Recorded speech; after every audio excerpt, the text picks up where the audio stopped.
Hey, welcome everybody. I'm going to do a little song while people are joining. I don't care. I love it. I don't care. I love it. I said I don't care. I love it. I don't care. I love it. Oh my God.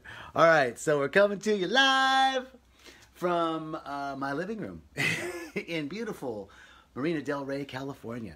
And I'm going to do my little, hey Dorota, I'm going to do my little song again because you all missed it. Are you ready? I don't care. I love it. I don't care. I love it. I don't care. I love it. I don't care. I love it. I love it. All right, so that is our topic today. I'm singing and I'm dancing with you all. So, first of all, you may notice that I'm a little bejeweled today. I got to share with you. This is my. I love you too, Jen. This is something that I wear all the time. Usually, it's underneath, and it is all sorts of remembrances of sacred places that I've traveled, and but the other two things. So I've got three chains on. The top chain and the bottom chain are from my beautiful sister Parashakti, and we teach Dance of Liberation at Rhythmia. Dance of Liberation is is Parashakti's teaching. It's her beautiful work, and she partnered with Rhythmia, and we teach Dance of Liberation at Rhythmia. And she gifted this to me, this beautiful, it's an Eastgate visionary, and this is the Sun Dancer, these beautiful stones with labradorite that are meant, and she did a beautiful ceremony with me to open up my East Gate. God, it's been so long since my East Gate was opened. Come on, baby, open it up. So, they are beautiful. Thank you, Dorota. And hello, Mia. Thank you. And Autumn, good afternoon. So, these were gifted, and I have to tell you, it's such a powerful touchstone to remember the truth of what we're about. We're about activating. That's what Rhythmia is about. That's what I'm about. And I'm about activating myself and providing in these talks and in our work, activating that in others that is seeking to emerge the truth of who you are, which is the beauty of who we all are, full of light and self-expression, ready to deliver our gifts and talents. We didn't come here to shop at IKEA. We came here to deliver our gifts and talents. We didn't come here to acquire more stuff. We came here to give stuff, our gifts and talents, the stuff of what we're made of. Hey, Anthony, welcome back, brother. So I wanted to share with you today something that happened to me, and the title of this talk is, I Don't Care. I Love It. I Love It. That old song from, was it the 80s or the 90s? I don't know. But I think it was the 90s. So I wanted to share with you about self-consciousness, right? This is something that's really been up for me, right? And people will think like, oh, well, you're just so much energy and you seem so confident, and well, you know, it's the people that seem so confident, right, that have a lot of, that possibly could have a lot of self-confidence issues. And mine, I want to share with you, you know, I come up against it all the time. I operate in spite of it, but there's been some awareness for me recently about self-consciousness. And it came up the other day because I'm learning to play golf, right? Like, one of the things that I wanted to, you know, get out of COVID was a new gift or talent or skill. And thank you, Anthony, brother, love you. And so I thought golf, you know, down in Costa Rica at Rhythmia, there's a beautiful golf course next to Rhythmia, and I could play, and I thought that would be great. There's a golf course here where I live in Marina Del Rey, just off in Westchester. So what a great thing. My brothers play golf. Jerry plays golf. Like, oh, it's a great way to get back with my family, and something to do, and something I could, so I just thought I'd try it, right? So I started playing. I took some lessons and started playing. So I had not. I was playing down in Costa Rica, like going to the driving range down there, which is like 3 stalls, very small. And then I went to visit my brother in Tucson, and we played a round of golf, and went to the driving range there, and also very small. Then I come here to Los Angeles. Well, they just don't do small stuff in Los Angeles. The driving range is like 60 stalls, right? And so it began. The self-consciousness began. First of all, even getting ready to go. Like, it's uncomfortable. This is new. I don't know where I'm going. I'm going to be embarrassed because I'm going to have to ask, like, where do you get the balls? I don't even know anything about golf, right? Like, it's all new. Like, there's nothing comfortable about it. So it's out of my comfort range. Then I got to go.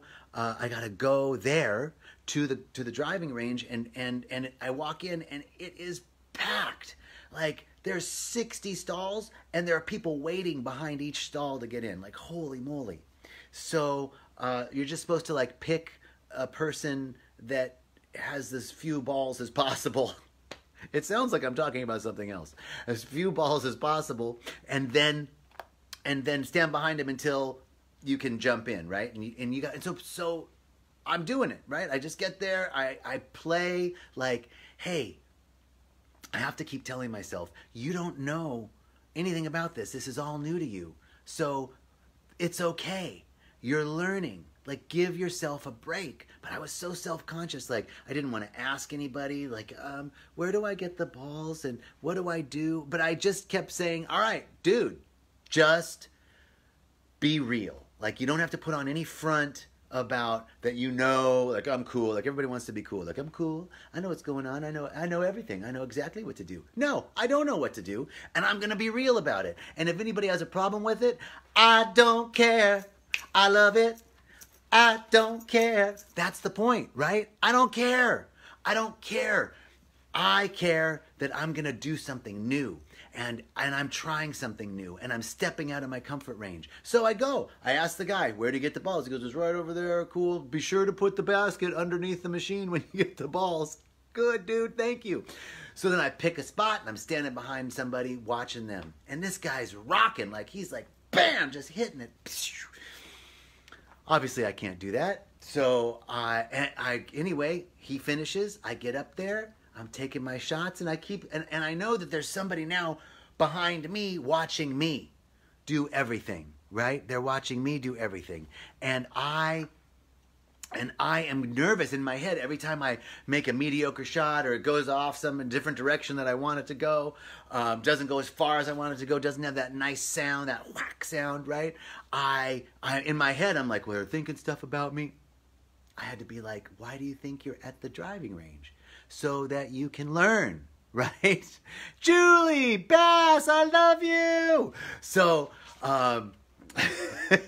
so, you know, you're just starting out, JJ. It's okay. Get on the range. Try it, right? So, through all of this experience of being okay, then I wanted the golf, the range here in Westchester, in LA, had AstroTurf. I'm used to playing on, you know, real grass. So how do you put the tee in? So I had to be a total idiot. Like, excuse me, I had to ask somebody. So I walk up to somebody. Of course, it's LA, so nobody wants to talk to you. So I walk up to this dude. He's standing there watching me. Like, I could do better than that, right? So I walk up. I'm like, excuse me. He's like totally taken aback that anybody would approach him. Hey, excuse me. Can I put these? Can I put these tees in the AstroTurf? He's like, no, dude, you got to lift the thing up, put it underneath. He showed me there was this whole other way to do it. Guess what? I didn't know. I was okay with it. But my old self would have not even asked and wanted to pretend like I knew what was up, right? So here's what I started to realize about self-consciousness through my golf story. Self-consciousness limits my ability to be present and enjoy the moment. It limits my ability to be present. It limits my self-expression. And it puts me in the position of object rather than subject. I'm over there thinking about what they think about me. And I'm not here on subject. I become the object of someone else's thoughts rather than me being the subject. I'm subject. I have agency. And self-consciousness imbues me with shame and embarrassment and self-judgment. right? So I become less authentic. And I just see Julie here says authenticity is real and genuine and sometimes difficult, though vulnerability allows us to be true to ourselves. Yes, that's exactly it. Being vulnerable and being okay, right? The shame and the embarrassment. Here's the silver lining, that self-consciousness, shame, and embarrassment are actually signs of self-awareness. There's always a silver lining, actually signs of self-awareness, right? So it's important that we have self-awareness. It's important that we do have some self-consciousness in social settings. It's important that we have that awareness around social functioning and be considerate of others and thoughtful and kind. All of those things are excellent aspects of our growth and development. So self-consciousness isn't always negative, but it can be debilitating. So the silver lining is that self-consciousness is actually self-awareness.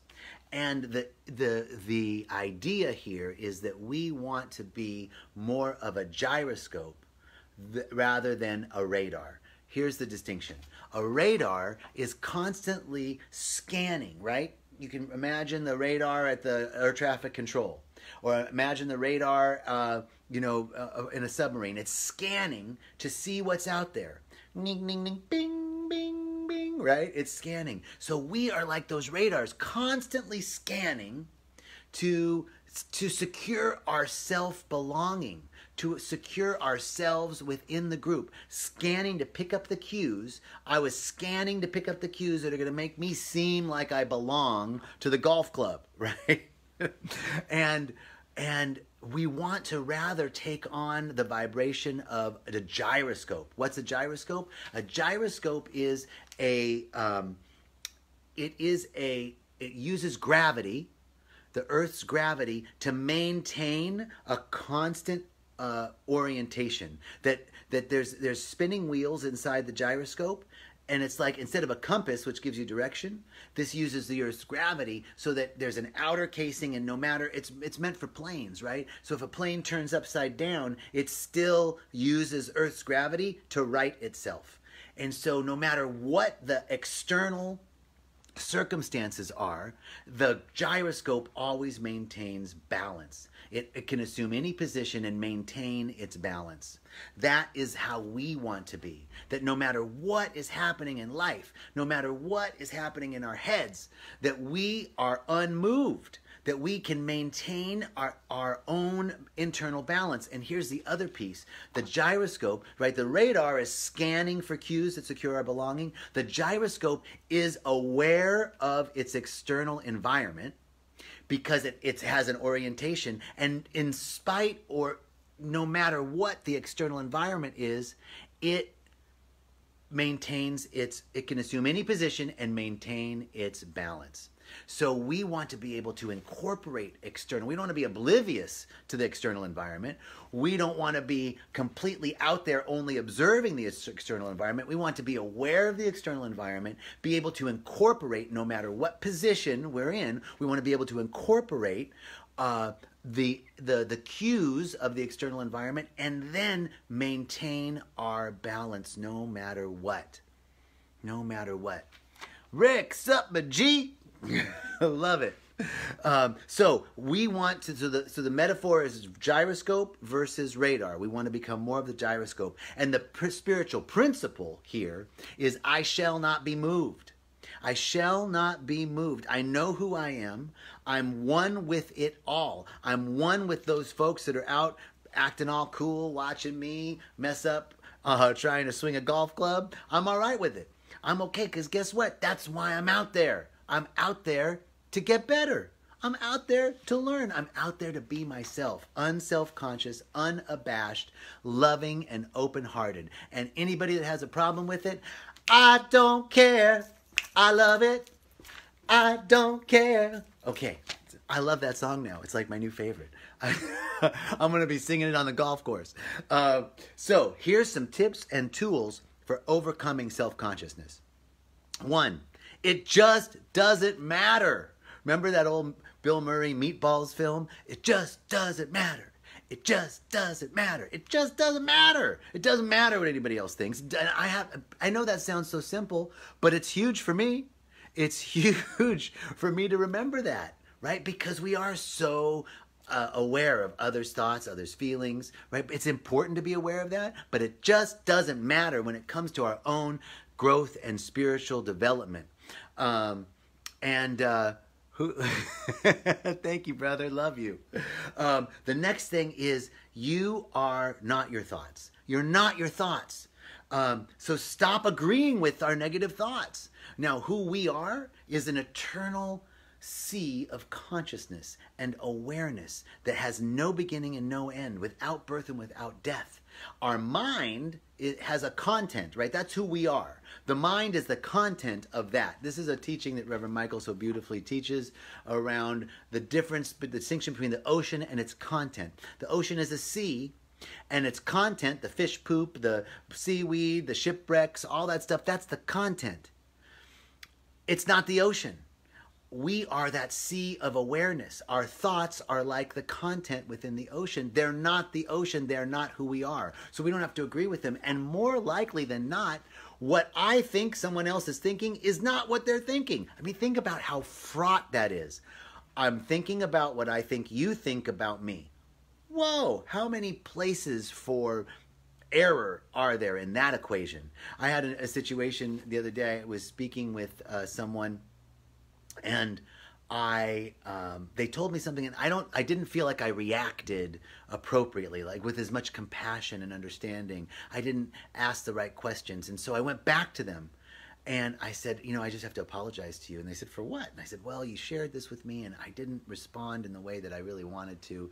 And they said, oh my God, that's so weird. That's so crazy, because I was just telling my spouse how amazing you are, how thoughtful and kind and considerate you were, right? So what we think others are thinking, we don't know. We don't know.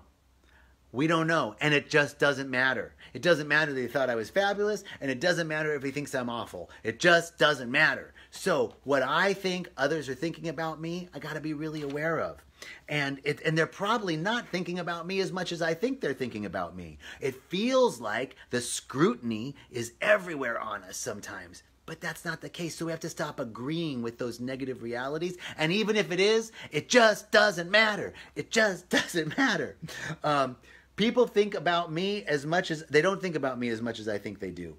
Now, and they aren't thinking what I think they're thinking. So here's what we have to do. We have to learn to do, if somebody came up to you and said, you're a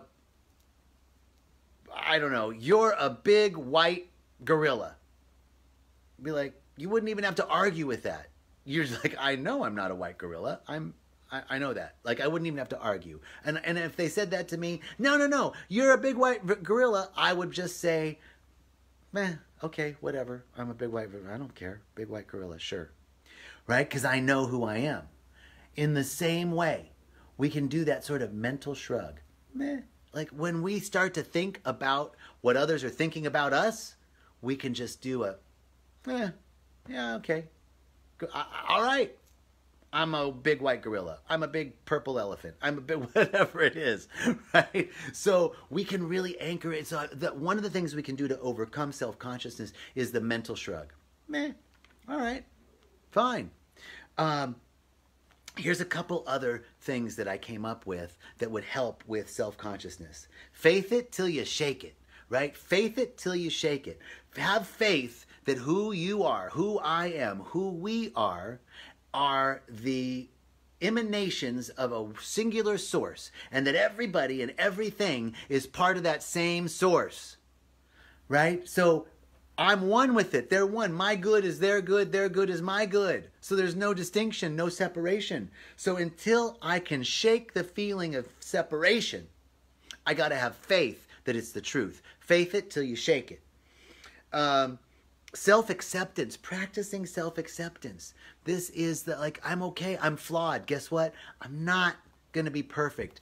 That's why I'm at the driving range, so that I can learn. I'm not going to be perfect. I'm not going to do it all. I'm never going to have the perfect body. I'm never going to have, because it doesn't matter. Somebody else can look at it and be like, yeah, perfect body. And I'd be like, yeah, but there's this part right here that's not, right? It just doesn't matter. So we have to practice self-acceptance and self-forgiveness. Forgive ourselves, because self-recrimination and guilt and shame do nothing but limit our good.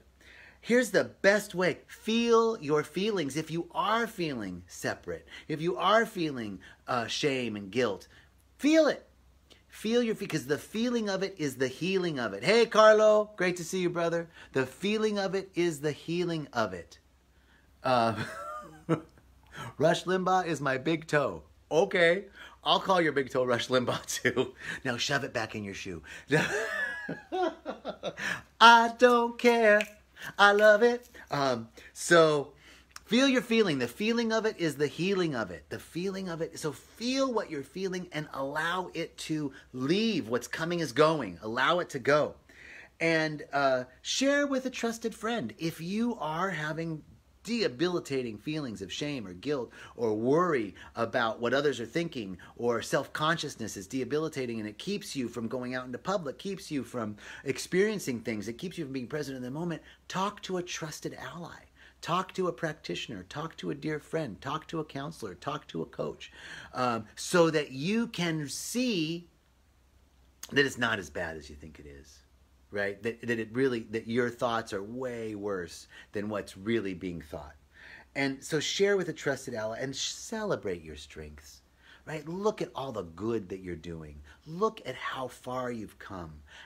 It's so easy if you said, what's wrong with you? I could go on for hours. But if you said, tell me about all the good things about you, I might be able to come up with a couple, right?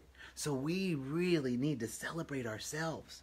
Celebrate ourselves. And finally, the best way to move outside of self-consciousness is to serve. Find a way to be of service. Volunteer.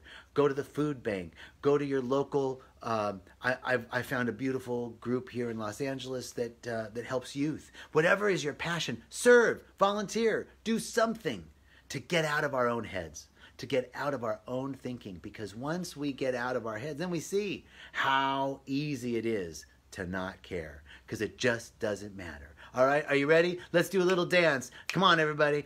I don't care. I love it. I love it. I don't care. I love it. All right. So that is our Facebook Live today, Walking the Path. I don't care. I love it. It just doesn't matter. We're going to stay true to ourselves. Be aware of our self-consciousness, as self-consciousness is the precursor to self-awareness. And that's what we're all up for. I'm so grateful that you all joined today. Thank you so much. Thank you so much. I appreciate you. And God bless you and keep you. And this is my mother would say this to us. God bless you and keep you and shine his face upon you and raise you to his countenance and bring you peace. It's a blessing from the book of Numbers. And I'm just so grateful to have the opportunity to share that blessing with you. I love you. Thank you all so much. God bless you.